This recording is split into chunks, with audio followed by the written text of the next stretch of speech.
Welcome back to Daily Maths Concepts. What we're looking at today is question 9 from the July 2021 paper.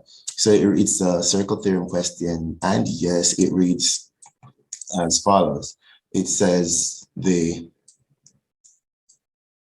the diagram below, E, C, G, and F are points on the circumference of a circle. E, G is the diameter of the circle. The tangent AE B is parallel to CD. Angle AEC is 68, right? And angle EFD equals 106. So we're looking at those that we got. Determining the value of each of the following angles. Show detailed working where necessary and give a reason to support your answer. The first question says angle ECD. Finding angle ECD. So let's mark talking about this right here. Remember that this line here is said to be parallel to this line. And we could look at CE as a transversal. And then you're seeing where this angle here at 68 is going to equal to this angle here. So that angle there is 68 degrees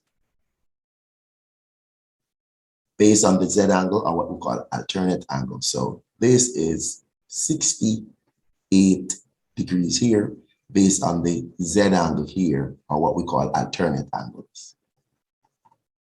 So we could write that being 68 degrees. And I'll say alternate angles are equal. I'll just drop that.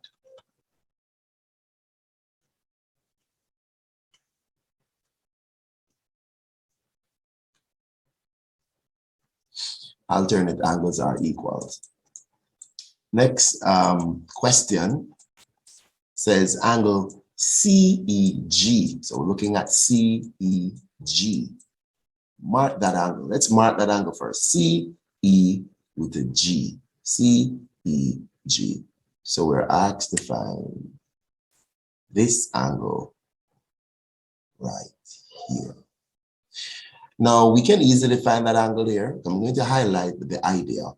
This is the diameter, a combination of two radii. This is a tangent line coming here. It is said that a tangent meets a radius at right angle. So what that means then is that this angle here, all of this angle here, is 90 degrees. So if I know that all of that angle is 90 degrees, and part of it is 68, then if I subtract the 68 from the 90, yeah, then I'll get 22, which would have been this angle right there. All right, so we have 22 right there. So angle CEG is 22 degrees. Now, so angle CEE is 22 degrees. This is equal to 22 degrees. And then I would definitely say a tangent meets radius at right angle. We say 90 degrees. So we utilize that 90 minus the 68, and we got our 22 degrees. All right. So that's the idea on which we went on. The next question says angle C, talking about angle CGF. Right. So looking at angle CGF right there. All right. Let's go for that. CGF. We want to mark that angle though. So one of the things that we want to do is to mark the angle. So we're marking CGF. All right, let's go. Right there. All right. So then we're looking at CGF. We will look at this. Let me put my marking here, this in green. All right, all of this angle here, good marking.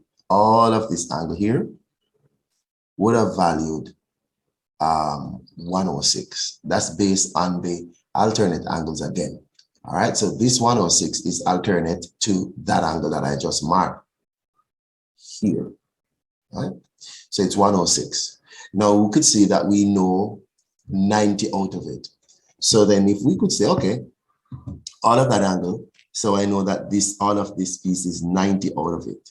So then I could say 106 minus the 90, and that's gonna give me 16 here, all right? Which means that all of this angle here is 38. And I'm talking from here to here, that's 38 degrees. Now, if I know that this is 38 right here, right? Opposite angles in a cyclic quadrilateral are supplementary. So that angle, let's look at this angle at CGF is gonna be 180 minus the 38. All right, so 180 minus the 38, and that is 142 degrees. Right here is 142 degrees. As you could see, we utilize the alternate angle, understanding the 106, and then work these pieces, the 22 and the 16 here, in order to understand this angle, which is the opposite angle in a cyclic quadrilateral. Remember, a cyclic quadrilateral, the vertices of the four-sided figure must be touching the circumference, and you're seeing that at C, G, F, and E. So 142 would be that angle right there. What would be my reason? My first reason for that, so 142 degrees. The reasons that I got was, one, I utilized alternate angles, yeah? And that's how I understood the 106. Then the next thing I did was utilize the radius meet the tangent.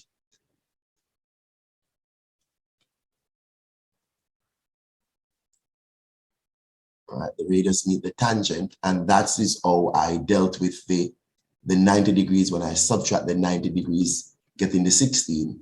And then now I was able to utilize that 16. Lastly, and I use the opposite angle in a cyclic quad equal 180, or they add to 180. I utilize that idea, putting together everything, and that is how we walk out there with that 142. All right, so we're jumping on another question. We're looking at this question. It says, from a harbor H, the bearing of two ships Q and R, they are 69 degrees and 151 degrees respectively. Q is 175 degrees from H, while R is 242 from H.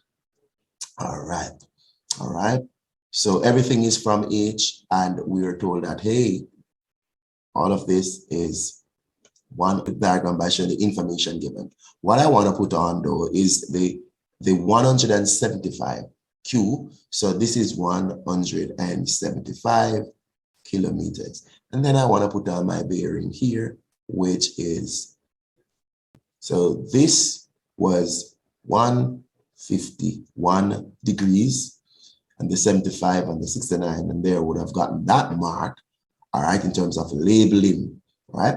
So let us look on the second question. We want to calculate QR to the nearest kilometers. So all we have to do is to find this angle here in the triangle right there, right? So in finding that angle in that triangle, we're going to have 151 minus the 69, right? So 151 minus the 69, and that is 82, all right? 159 minus that, and that is 82. So let me put on that 82 here. This is 82 degrees.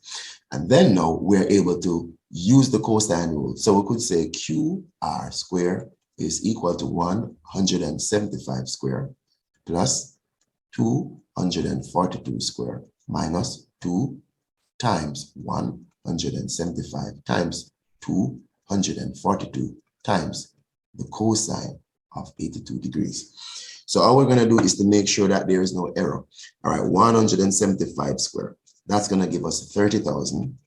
So this is 30,625 plus 242 squared. 242 squared, that's 58,564.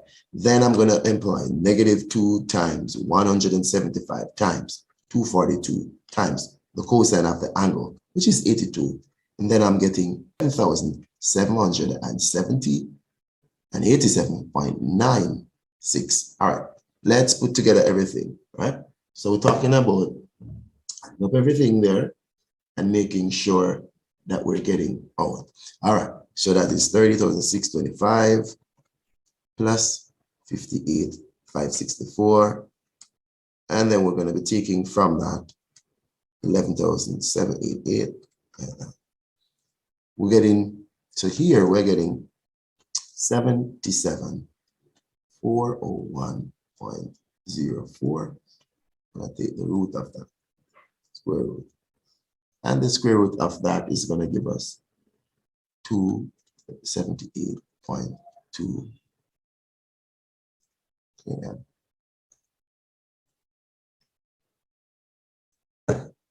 272.8 km. All right, there we go. So that is this distance here. This is 278.2, but they did say to the nearest kilo, so it's 278 km that we will be representing. So let me just fix this for the diagram's sake, and there we are. That's the response that we're supposed to be getting. Now, so that is that. So all of this is 278 km. Right? 278 km. The next question says, calculate how far due south is ship R of the harbor H. Now, we want to go south. So let me just quickly fix this. How far is south? I'm going to drop out until we are lined up with R, basically. Right? So we're coming south until we line up with R, like that. That is what we're talking about. We're coming south until we line up with R, like that. So we're saying, so in other words, then how far will we be coming until we line up here? But this is going to give us a 90 degrees right there, right? So here we have the 90 degrees there. So we amended the diagram. We wanted to know how far south will we be traveling, yeah?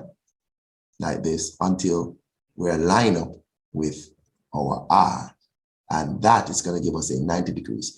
If you do look at this though, we realize that we can easily find this. So we want to find this angle there, and then we use it. Now, 180 degrees would be from north to south. We want to subtract the sum of the 69 and the 82, all right, in order to find that angle that I marked right there. All right, so this angle right here would be 29 degrees. So we are looking at now, we're looking at how far south. That means I need to find this side here, which is the hypotenuse. How far south? So I want to find this. How far south? So I want to find this side here, which is the adjacent side. And then I have the hypotenuse side. So we're going to be utilizing the cosine ratio. So it's a trig ratio to take us out to find how far south. So let us just put the working closely or close by, right? could put the work in close by. All right, so basically, how far south will be this. So we'll have the cos of 29 degrees is equal to, let me call how far south of 29 degrees is equal to how far south, and I'm calling that x, which is the adjacent over the hypotenuse, which is 242. To find the answer, we got to multiply both sides by 242, and then you'd see that we'll find that distance. So basically, 242 cos of 29 will take us to the answer, and that is 211.66. Now, let us look for any specific instruction, like to the nearest. Well, they didn't say just how far south. So basically then, I could run this off to 211.7 kilometers south. That is how far south it is. So this distance that we just looked at here, how far south would you have to come to line up with R would be 211.7 km.